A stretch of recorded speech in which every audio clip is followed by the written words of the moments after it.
ओम गं गणपतये नमो नमः, सिद्धि विनायक नमो नमः, अष्ट विनायक नमो नमः, गणपति बाप्पा मोरया।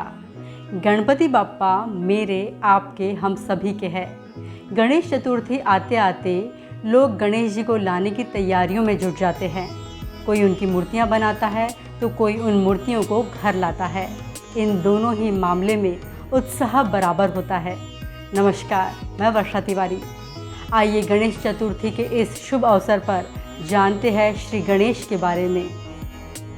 गणेश जी ऐसे देवता हैं जिन्हें पुलिस, नेता, किसान जैसे कई रूपों में कलाकारों ने उकेरा है। श्री गणेश जी का जन्म भाद्रपद शुक्ल पक्ष की चतुर्थी को हुआ था। देश भर में इसी दिन यानी गणेश चतुर्थी को लोग घरों में या सार्वजनिक जगहों पर उनके अनेक रूपों की स्थापना करते हैं। कोई 1 दिन, कोई 3 दिन तो कोई 10 दिन के लिए उन्हें घर लाता है। गणेश उत्सव में गणेश पूजा की शुरुआत कब से हुई, इसकी तारीख का सही अंदाज़ा लगाना तो मुश्किल है, लेकिन कहा जाता है कि महाराष्ट्र के पेशवाओं ने इसकी परंपरा शुरू की थी। छत्रपति शिवाजी महाराज ने 1630 से 1680 के बीच में इसे सार्वजनिक रूप दिया था। इसके बाद सार्वजनिक गणेश उत्सव शुरू करने का श्रेय तिलक को जाता है। बाल गंगाधर तिलक ने जनमानस में सांस्कृतिक चेतना जगाने, अंग्रेज़ों के खिलाफ संदेश देने और लोगों को एकजुट करने के लिए सार्वजनिक गणेश उत्सव की शुरुआत 1893 में की थी। शिव पुराण के अनुसार माता पार्वती ने गणेश जी को अपने मैल से बनाया और उन्हें दरवाजे पर खड़ा कर वे नहाने चली गई और ये हिदायत दी कि वो किसी को भी अंदर ना आने दे। इतने में भगवान शंकर आए और उन्होंने माता पार्वती से मिलने की इच्छा जताई, लेकिन गणेश जी ने मना कर दिया। इस वजह से महादेव और गणेश जी के बीच में महायुद्ध छिड़ गया और महादेव ने गणेश जी का सिर धड़ से अलग कर दिया। बेटे की चीख सुनकर पार्वती जी दौड़ी बाहर आई और उन्होंने विलाप करना शुरू कर दिया।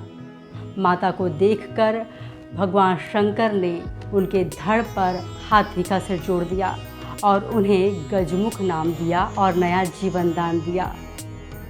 एक बार देवताओं के बीच बहस हो गई कि धरती पर किसकी पूजा सबसे पहले की जाएगी। तब नारद जी ने सभी को शिव जी के पास भेजा। भगवान शिव ने सभी देवताओं को संपूर्ण ब्रह्मांड के 7 चक्कर लगाकर सबसे पहले उनके पास पहुंचने वाले को ये स्थान देने का निर्णय लिया। सभी देवता ब्रह्मांड के चक्कर लगा आए, लेकिन शिव जी ने गणेश जी को विजयी बताया, क्योंकि उन्होंने माता पिता के चारों ओर 7 बार परिक्रमा की थी, जो उनका ब्रह्मांड था। तब से गणेश जी की पूजा सबसे पहले की जाने लगी। पौराणिक कथा के अनुसार एक बार तुलसी ने श्री गणेश जी के सामने विवाह का प्रस्ताव रखा, लेकिन श्री गणेश जी ने उस प्रस्ताव को मना कर दिया और कहा कि मैं ब्रह्मचारी हूँ, मैं विवाह नहीं करूँगा। इससे नाराज तुलसी ने उन्हें शाप दिया कि उनका एक नहीं बल्कि 2-2 महिलाओं से विवाह होगा। गणेश जी की शादी को लेकर एक और कहानी बहुत प्रचलित है, जिसके अनुसार श्री गणेश अपने बाहर निकले पेट और गजमुख के कारण ब्रह्मचारी रहना चाहते थे। ऐसे में वे दूसरे की शादियों में विघ्न डालते थे।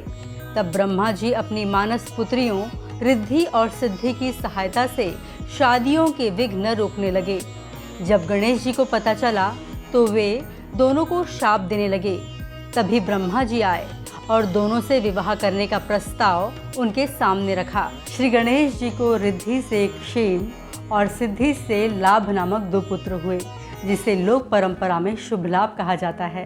उनकी माता पार्वती है और पिता शिव जी, भाई कार्तिकेय है और बहन अशोक सुंदरी।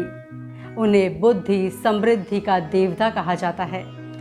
हिंदू धर्म में किसी भी शुभ काम की शुरुआत पहले गणपति जी की पूजा से की जाती है। शादी विवाह हो या मुंडन संस्कार, गृह प्रवेश हो या माता की चौकी, सभी शुभ काम में पहले गणेश जी को पूजा जाता है, क्योंकि बप्पा जी हर प्रकार के विघ्न को हर लेते हैं। लंबोदर को लोग गाजे बाजे के साथ बहुत ही खुशी से घरों और सार्वजनिक जगहों पर स्थापित करते हैं, उनकी पूजा अर्चना करते हैं और भोग चढ़ाते हैं। महाराष्ट्र से शुरू हुआ गणेश उत्सव अब लगभग सारे देश में मनाया जा रहा है। अनंत चतुर्दशी के दिन गणपति बप्पा को गाजे बाजे के साथ विदाई देकर उनका विसर्जन होता है। गणेश विसर्जन सिखाता है कि मिट्टी से जन्मे शरीर को मिट्टी में ही मिलना है। गणेश भगवान की प्रतिमा मिट्टी से बनती है और पूजा के बाद वो मिट्टी में मिल जाती है। गणेश उत्सव में गांव हो या शहर सभी जगमगा उठते हैं, लेकिन किसकी मूर्ति कितनी ऊंची की होड़ में लोग प्लास्टर ऑफ पेरिस की मूर्तियां स्थापित कर रहे हैं, जो विसर्जन के समय पानी में नहीं घुलती है और गाद पैदा करती है। इसी के साथ ही प्लास्टिक के डिब्बे और प्लास्टिक की पॉलीथीन का भी बड़ी मात्रा में उपयोग कर रहे हैं। आइए गणेश चतुर्थी के इस शुभ अवसर पर प्रण लें कि हम पर्यावरण का ध्यान रखते हुए गणेश उत्सव मनाएंगे। तो बोलो मंगल मूर्ति मोरया, गणपति बाप्पा मोरया।